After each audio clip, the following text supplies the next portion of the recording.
is the SMEs that contribute towards the endogenous growth of the economy. And this is where only those resilient and innovative SMEs will survive. And this brings me to my discussion this afternoon. Bagaimana kita nak melangkah ke hadapan dalam normal baru ini, dan apakah dia cara-cara yang kita dapat lihat dapat membantu PKS melangkah ke hadapan dengan cepat. Bila pandemik COVID-19 ini berlaku, seluruh dunia meletakkan berbagai stimulus package. Dan yang penting sekali kita dapat lihat bahawa number one, unemployment issues become one of the biggest thing, right? Dan carta ini menunjukkan bahawa sebenarnya negara-negara maju seperti Germany, diorang punya stimulus package berkenaan employment begitulah tinggi sekali, US 7,400 per employee per month. Dan di sini negara-negara membangun seperti Malawi, Nigeria, Malaysia, Costa Rica dan sebagainya, kita juga tidak ketinggalan dan meletakkan juga pelbagai package-package. Dan kerajaan telah meletakkan all in all daripada awal bismillah, daripada bulan Mac lagi sehinggalah sekarang, total of 295 billion stimulus package yang telah pun diberi untuk perniagaan-perniagaan di luar sana. Prihatinnya, and then a special SME package of 10 billion dan juga penjana 35 billion.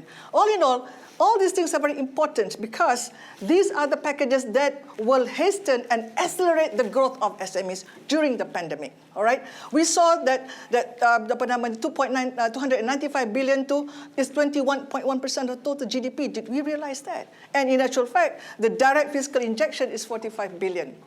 And this is where I would imagine that a lot of SMEs dekat luar sana, PKS dah tahu mana nak cari, dekat mana yang kita nak memohon.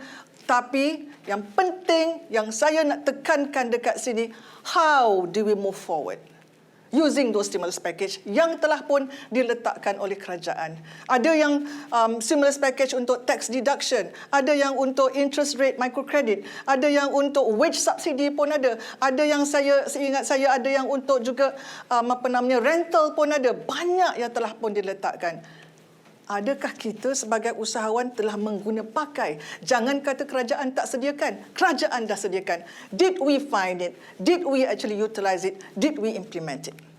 Okay? So as we move forward and we want to revitalize our economy, it is important that at this stage of recovery, saya repeat apa yang saya katakan tadi. Reconstruct and realign your business. And to do this, as we see, one of the important things here, dalam that reconstruction, one important message is it requires retraining. Sebab itu, bila saya lihat stimulus package that's given by many countries, Singapura meletakkan 28% daripada stimulus package mereka just untuk reskilling and juga untuk training. Now, I want to go through with you a very important message here. We cannot stand still. We've got to move forward.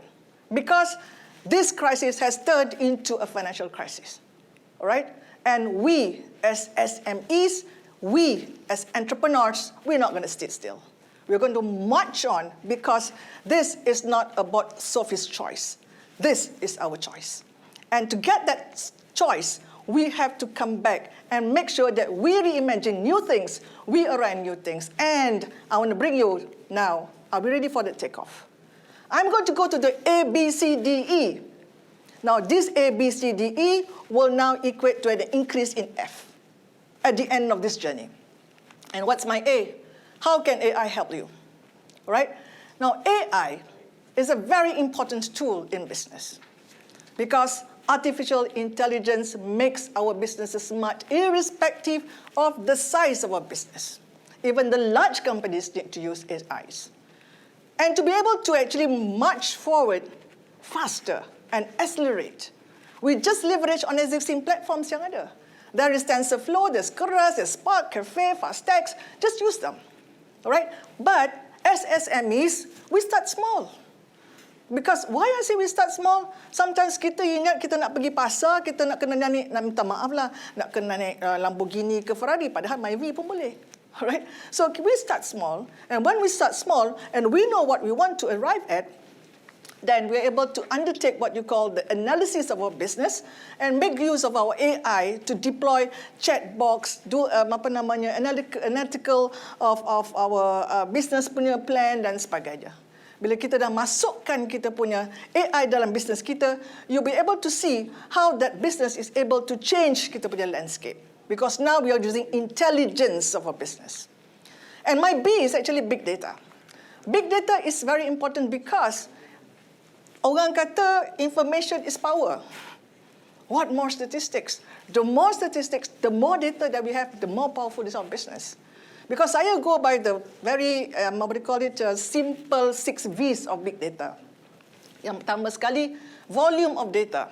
Kadang-kadang orang yang nampak banyak data tak tahu nak buat apa. But this volume of data, bila kita analyse it, now this data will be the next big thing for business. Sebab sekarang dah tahu dah bahawa kita punya customer tu sebenarnya suka pakai baju kuning.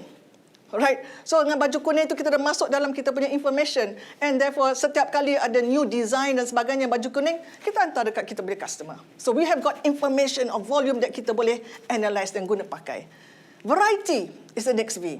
Because bila ada variety, kita nampak kita bahawa banyak data yang ada, kita kena structure data, guna pakai data untuk setiap inisiatif yang ada. Right? Dan velocity maknanya the speed.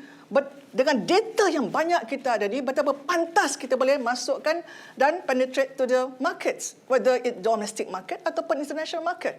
Dan veracity of the data is the degree of the data dan mana kita boleh trust. Boleh tak kita percaya fake ke tidak data ni?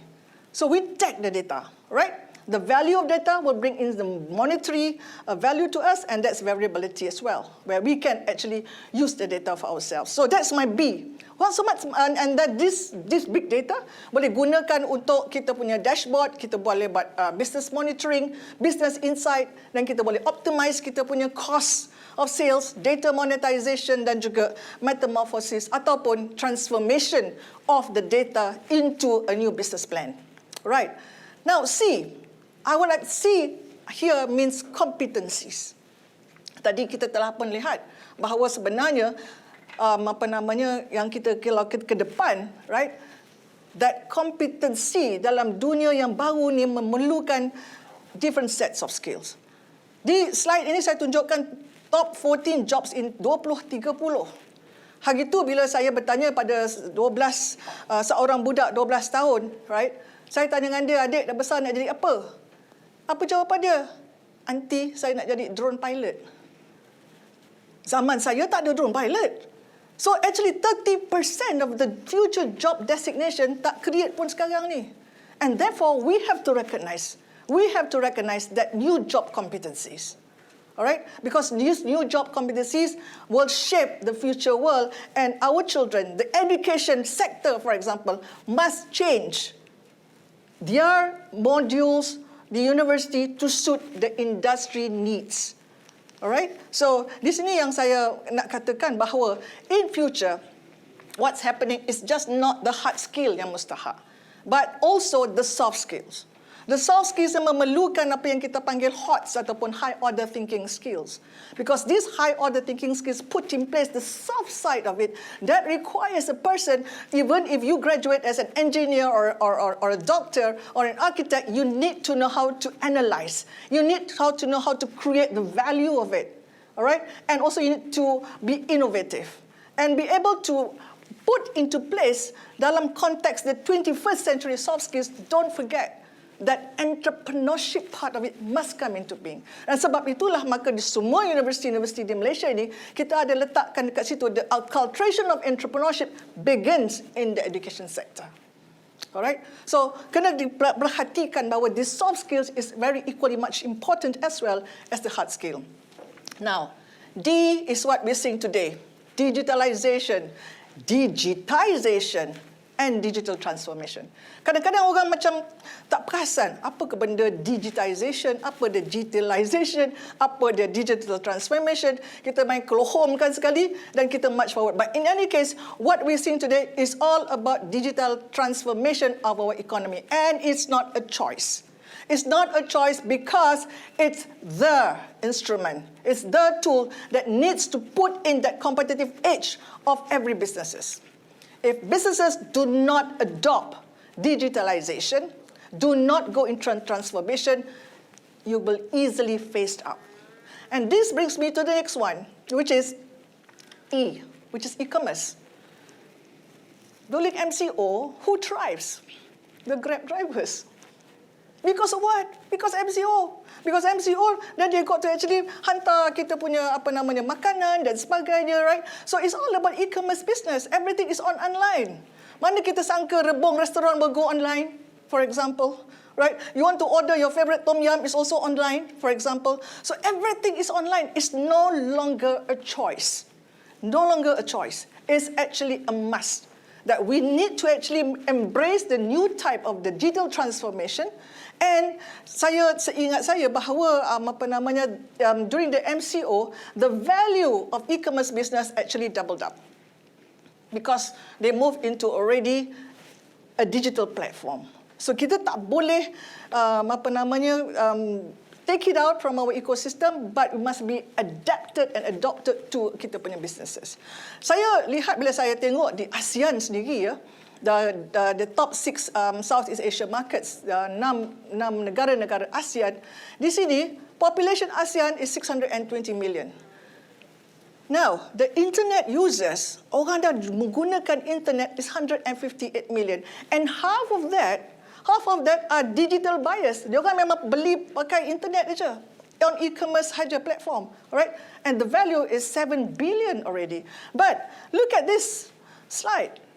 Now, kalau kita tengok, just saya ambil Singapura dengan Malaysia sahaja, population dekat Asia ni cuma 8%.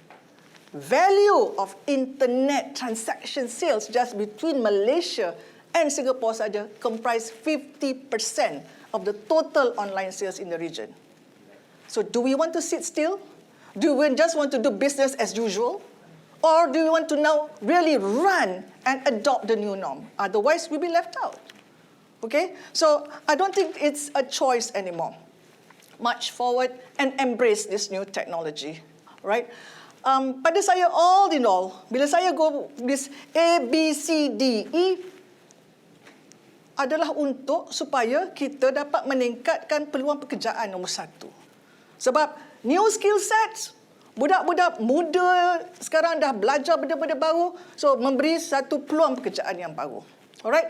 Dan bila ada peluang pekerjaan yang baru, ada new types of business, then you have got improved cash flow among the small businesses. Barulah dia boleh reduce employment. Now remember, when you talk about employment, you require new skill sets. So kalau sekarang ni, kalau kita terkeluar and we are unemployed, quickly get ourselves trained. Alright, into new business. Then faster adoption of technology, kalau tidak macam tadi, katakan technology obsolescence, and also quick adjustment to new normal. I want to share with you, all in all, it's not one size that fits all in such disaster recovery. Because all it takes is about you yourself. You yourself to know whether you want to march ahead, whether you want to reconstruct your business, and whether you want to realign your business to the new normal and take advantage of the opportunities that are abound out there. Important thing is we need to recognize the opportunities. I thank you.